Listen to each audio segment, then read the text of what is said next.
strange and horrible had happened there, something that the older inhabitants of the village still liked to discuss when topics for gossip were scarce.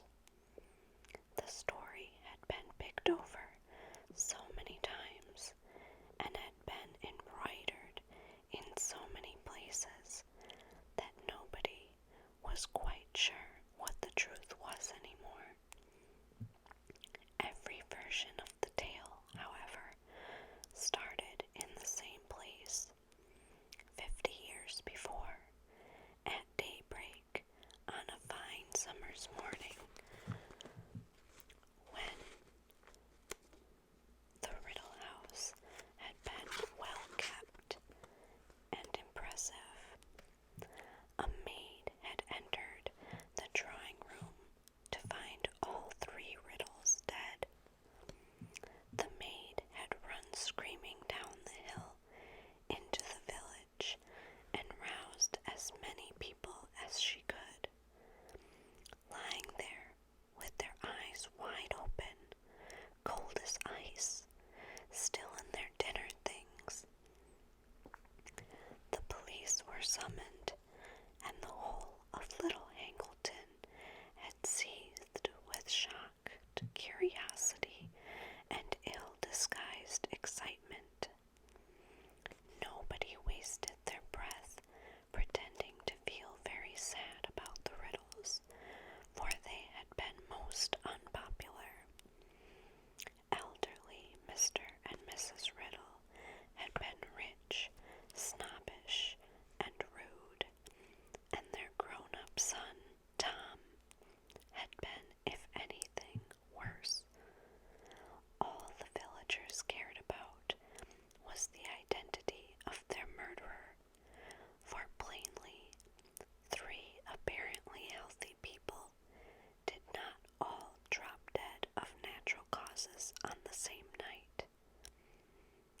The Hanged Man, the village pub, did a roaring trade that night. The whole village seemed to have turned out to discuss the murders.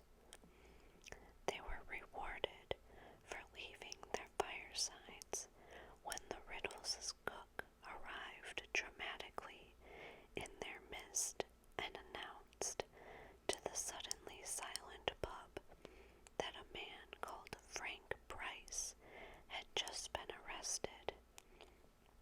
"Frank?" cried several people. "Never!" Frank Bryce was the Riddles' gardener. He lived alone in a run-down cottage on the grounds of the Riddle House. Frank had come back from the war with a very stiff leg and a great dislike of crowds and loud noises, and had been working for the Riddles ever since. There was a rush to buy the cook drinks and hear more details. "Always thought he was odd," she told the eagerly listening villagers after her 4th sherry. "Unfriendly like. I'm sure if I've ever offered him a cup once, I've offered it 100 times. Never wanted to mix. He didn't." "Ah, now," said a woman at the bar. "He had a hard war, Frank. He likes the quiet life. There's no reason to." "Who else had a key to the back door then?" barked the cook.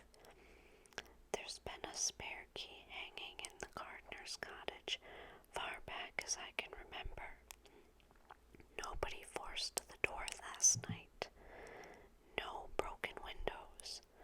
All Frank had to do was creep up to the big house while we was all sleeping." The villagers exchanged dark looks.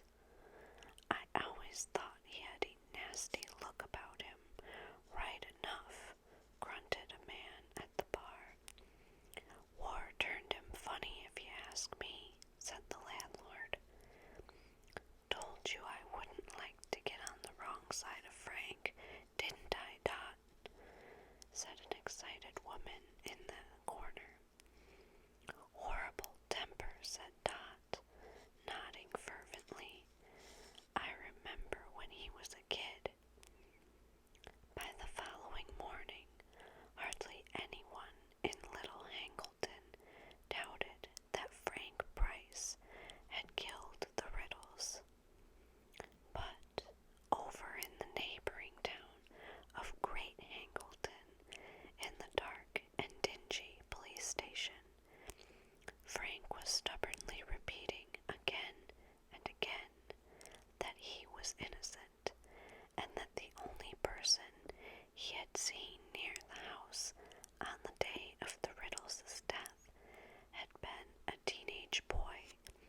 as though determined to find something wrong with the bodies, that each of the Riddles had a look of terror upon his or her face. But as the frustrated police said, whoever heard of 3 people being frightened to death? As there was no proof that the Riddles had been murdered at all, the police were forced to let Frank go. The Riddles were buried in Little Hangleton churchyard, and their graves remained objects of curiosity for a while. To everyone's surprise, and amid a cloud of suspicion, Frank Bryce returned to his cottage on the grounds of the Riddle House. As far as I'm concerned, he killed them, and I don't care what the police say, said Dot in The Hanged Man. And if he had any decency, he'd leave here, knowing as how we know he did it. But Frank did not leave.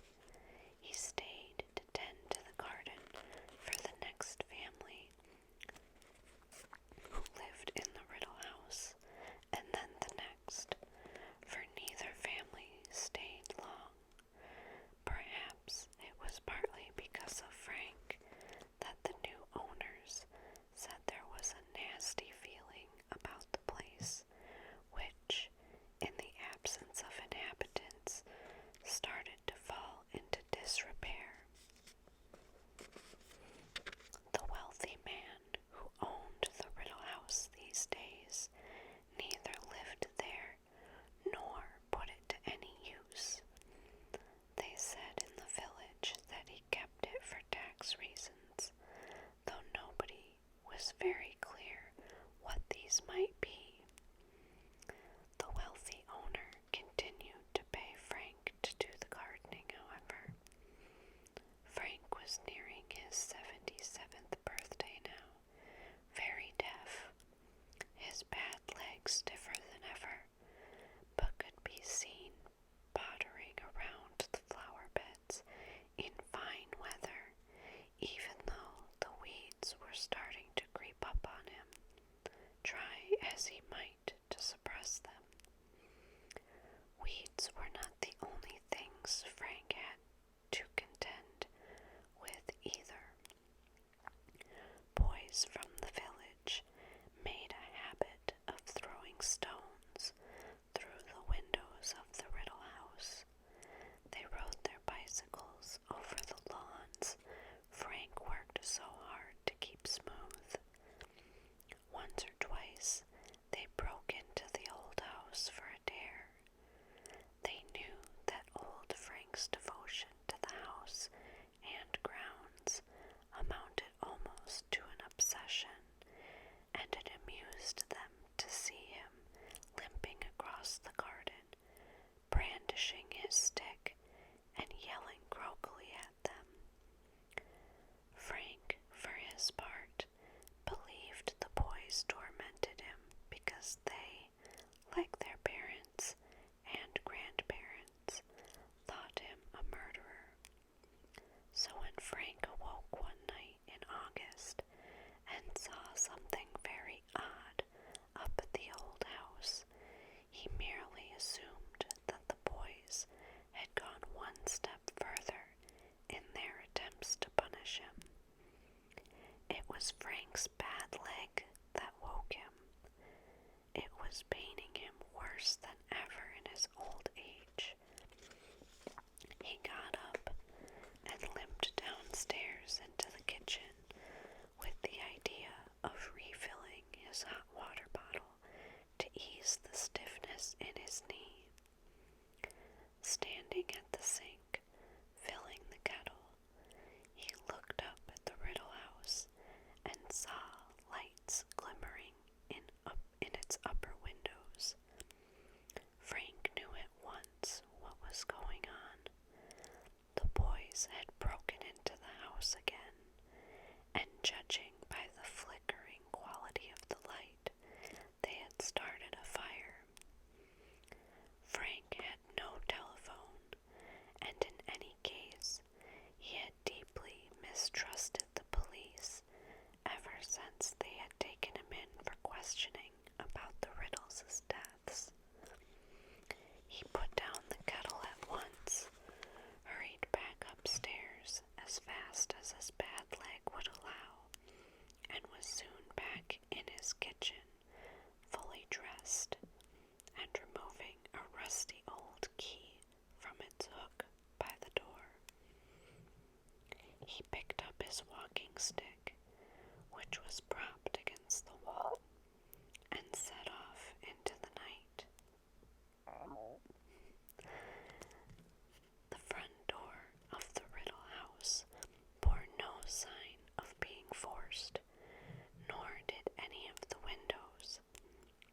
noiselessly.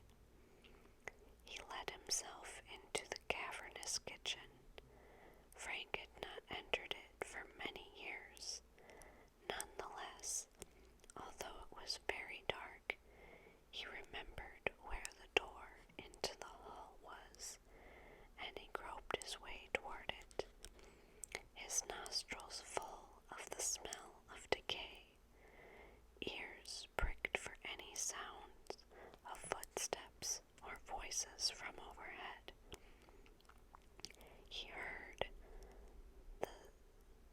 He reached the hall, which was a little lighter owing to the large mullioned windows on either side of the front door, and started to climb the stairs, blessing the dust that lay thick upon the stone, because it muffled the sound of his feet and stick. On the landing, Frank turned right and saw at once where the intruders were. At the very end of the passage, a door stood ajar, and a flickering light shone through the gap, casting a long sliver of gold across the black floor. Frank edged closer and closer, grasping his walking stick firmly. Several feet from the entrance, he was able to see a narrow slice of the room beyond. The fire, he now saw, had been lit in the grate. This surprised him. Then he stopped moving and listened intently, for a man's voice spoke within the room. It sounded timid and fearful. "There is a little more in the bottle, my lord, if you are still hungry." "Later," said the second voice. This too belonged to a man, but it was strangely high-pitched and cold as a sudden blast of icy wind. Something about that voice made the sparse hairs on the back of Frank's neck stand up. "Move me closer to the fire, Wormtail." Frank turned his right ear toward the door, the better to hear. There came the clink of a bottle being put down upon some hard surface, and then the dull scraping noise of a heavy chair being dragged across the floor. Frank caught a glimpse of a small man, his back to the door, pushing the chair into place.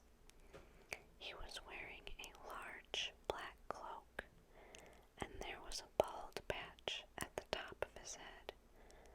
Then he went out of sight again.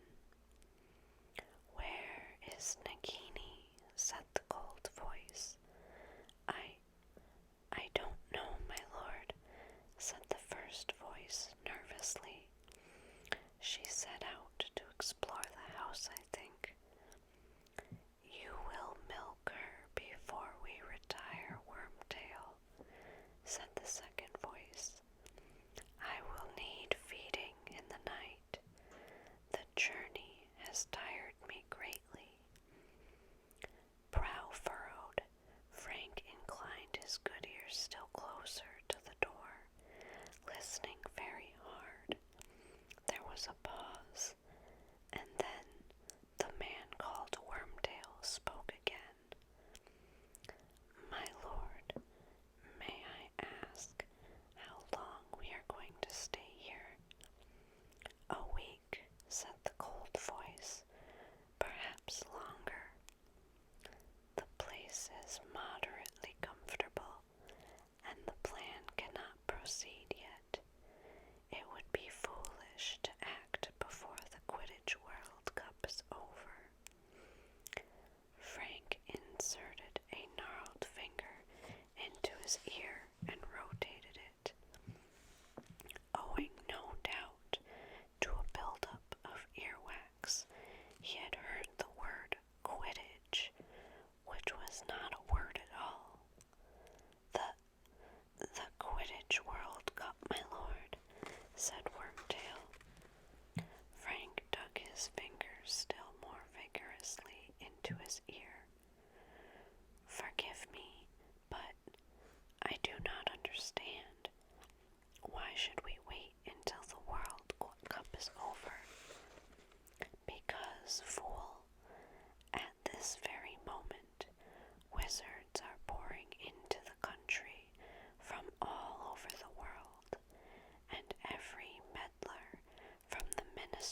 slight pause followed, and then Wormtail spoke, the words trembling from him in a rush, as though he was forcing himself to say this before he lost his nerve.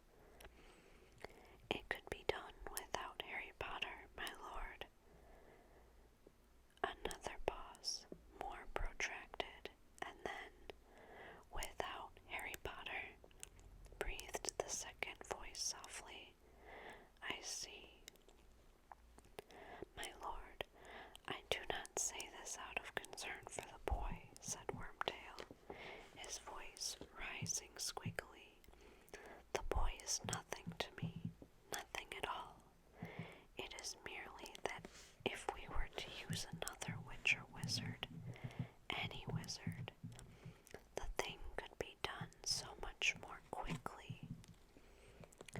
If you allowed me to leave for you for a short while, you know that I can disguise myself more effectively. I could be back here in as little as 2 days with a suitable person. I could use another wizard, said the cold voice softly. That is true. My lord, it makes sense, said Wormtail, sounding thoroughly relieved now. Laying hands on Harry Potter would be so difficult. He is so well protected. And so you volunteer to go and fetch me a substitute, I wonder. Perhaps the task of nursing me has become wearisome for you, Wormtail. Could the suggestion of abandoning the plan be nothing more than an attempt to desert me? My lord, I have no wish to leave you, none at all. Do not lie to me, hissed the second voice. I can always tell, Wormtail. You are regretting that you ever returned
never wavered, and you, unfortunately, fulfill neither requirement.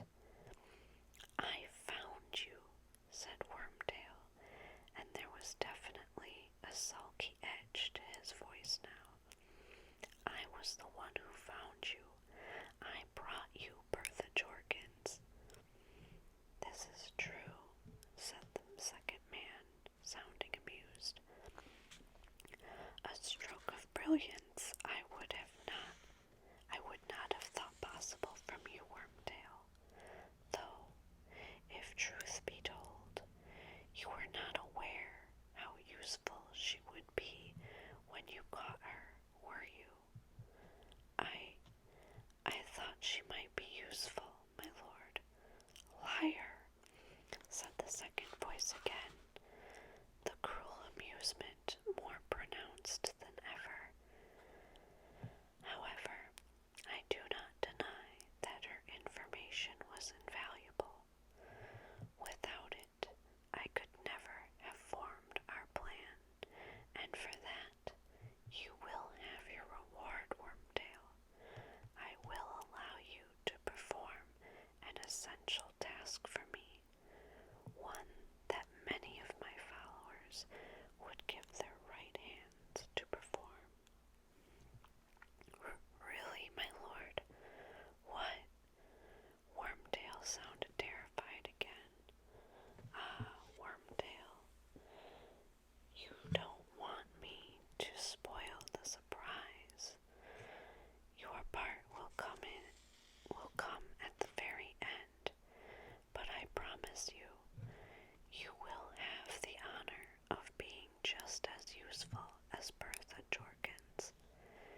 You, Wormtail's voice suddenly sounded hoarse, as though his mouth had gone very dry. You are going to kill me too? Wormtail, said the cold voice silkily. Why would I kill you? I killed Bertha Jorkins because I had to. She was fit for nothing after my questioning, quite useless. In any case, awkward questions would have been asked if she had gone back to the ministry with the news that she had met you on her holidays. Wizards who are supposed to be dead would do well not to run into Ministry of Magic witches at wayside inns. Wormtail muttered something so quietly that Frank could not hear it, but it made the second man laugh, an entirely mirthless laugh, cold as his speech.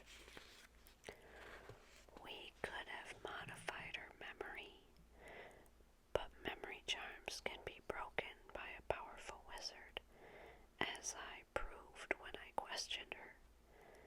It would be an insult to her memory not to use the information I extracted from her, Wormtail. Out in the corridor, Frank suddenly became aware that the hand gripping his walking stick was slippery with sweat. The man with the cold voice had killed a woman. He was talking about it without any kind of remorse, with amusement. He was dangerous, a madman, and he was planning more murders. This boy, Harry Potter, whoever he was in danger. Frank knew what he must do. Now, if ever, was the time to go to the police. He would creep out of the house and head straight for the telephone box in the village. But the cold voice was speaking again, and Frank remained where he was, frozen to the spot, listening with all his might. One more murder. My faithful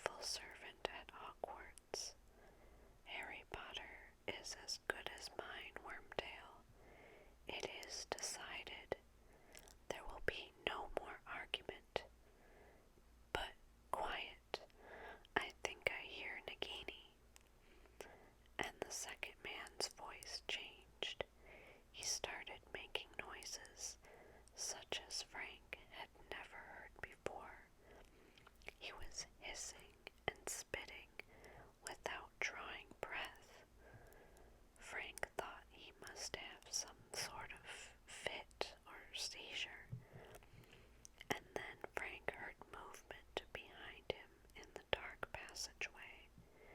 He turned to look and found himself paralyzed with fright.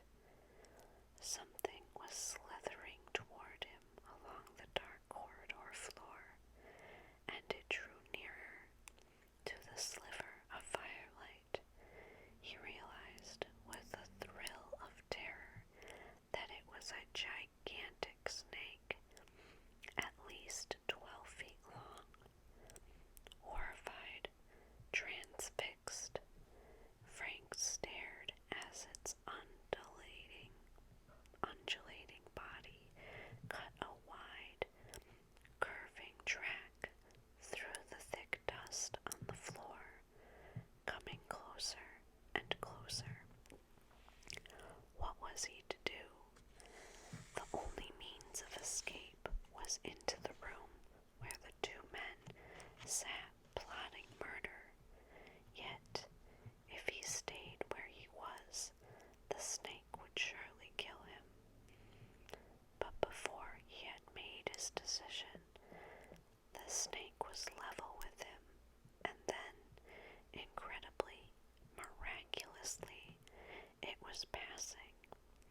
It was following the spitting, hissing noises made by the cold voice beyond the door, and in seconds, the tip of its diamond-patterned tail had vanished through the gap.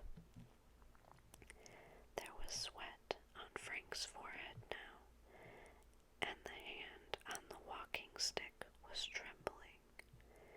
Inside the room, the cold voice was continuing to hiss, and Frank was visited by the strange idea, an impossible idea. This man could talk to snakes. Frank didn't understand what was going on. He wanted more than anything to be back in his bed with his hot water bottle. The problem was that his legs didn't seem to want to move. As he stood there, shaking and trying to master himself, the cold voice switched abruptly to English again. "Nagini has interesting news, Wormtail," it said. "Indeed, my lord," said Wormtail. "Indeed, yes," said the voice. "According to Nagini, there is an old muggle standing right outside this room, listening to every word we say." Frank didn't have a chance to hide himself. There were footsteps, and then the door of the room was flung wide open. A short, balding man with graying hair, a pointed nose, and small, watery eyes stood before Frank, a mixture of fear and alarm in his face. "Invite him inside, Wormtail. Where are your manners?" The cold voice was coming from the ancient armchair before the fire, but Frank couldn't see the speaker. The snake, on the other hand, was curled up on the rotting hearth rug like some horrible travesty of a pet dog. Wormtail beckoned Frank into the room. Though still deeply shaken, Frank took a firmer grip upon his walking stick and limped over the threshold. The fire was the only source of light in the room. It cast long, spidery shadows upon the walls. Frank stared at the back of the armchair. The man inside it seemed to be even smaller than his servant, for Frank couldn't even see the back of his head. "You heard everything, Muggle," said the cold voice. "What's that you're calling me?" said Frank defiantly, for now that was his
raised a